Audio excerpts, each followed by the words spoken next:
அதிகாரம் 4. உங்களுக்குள்ள யுத்தங்களும் சண்டைகளும் எதனாலே வருகிறது? உங்கள் அவயவங்களில் போர் செய்கிற இச்சைகளினால் அல்லவா? நீங்கள் இச்சித்தும் உங்களுக்கு கிடைக்கவில்லை. நீங்கள் கொலை செய்தும் பொறாமையுள்ளவர்களாயிருந்தும் அடையக்கூடாமற் போகிறீர்கள். நீங்கள் சண்டையும் யுத்தமும் பண்ணியும் நீங்கள் விண்ணப்பம் பண்ணாமல் இருக்கிறதுனாலே உங்களுக்கு சித்திக்கிறதில்லை.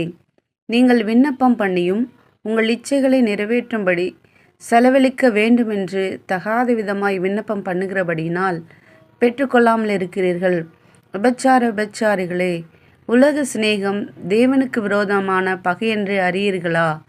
ஆகையால் உலகத்துக்கு சிநேகிதனாயிருக்க விரும்புகிறவன் தேவனுக்கு பகையனாகிறான். நம்மில் வாசமாயிருக்கிற ஆவியானவர் நம்மிடத்தில் வைராக்கிய வாஞ்சியாய் இருக்கிறார் என்று வேத வாக்கியம் வீணாய் சொல்லுகிறதென்று நினைக்கிறீர்களா?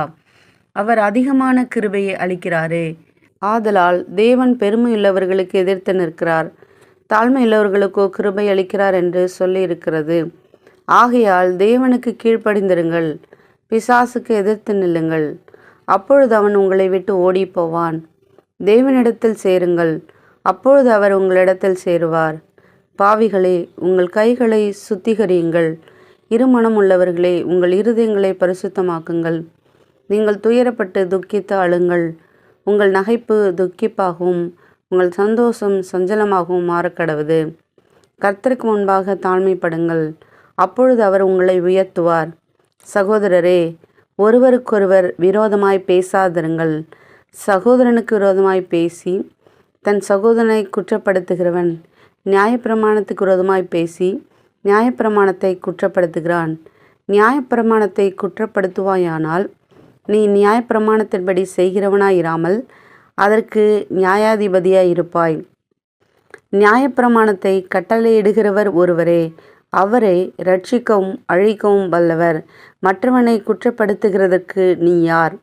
மேலும் நாங்கள் இன்றைக்கு அல்லது நாளைக்கு இன்ன பட்டணத்திற்கு போய் அங்கே 1 வருஷம் தங்கி வியாபாரம் செய்து சம்பாத்தியம் பண்ணுவோம் என்று இருக்கிறவர்களே, கேளுங்கள். நாளைக்கு நடப்பது உங்களுக்கு தெரியாதே. உங்கள் ஜீவன் எப்படிப்பட்டது? கொஞ்ச காலம் தோன்றி பின்பு தோன்றாமற் போகிற புகையைப் போல் இருக்கிறதே. ஆதலால் ஆண்டவருக்கு சித்தமானால் நாங்களும் உயிரோடு இருந்தால் இன்னதை செய்வோம் என்று சொல்ல வேண்டும். இப்பொழுது உங்கள் வீம்புகளில் மேன்மை பாராட்டுகிறீர்கள். இப்படிப்பட்ட மேன்மை பாராட்டல் யாவும் பொல்லாங்காயிருக்கிறது. ஆதலால் ஒருவன் நன்மை செய்ய அறிந்தவனாயிருந்தும் அதை செய்யாமற் போனால் அது அவனுக்கு பாவமாயிருக்கும்.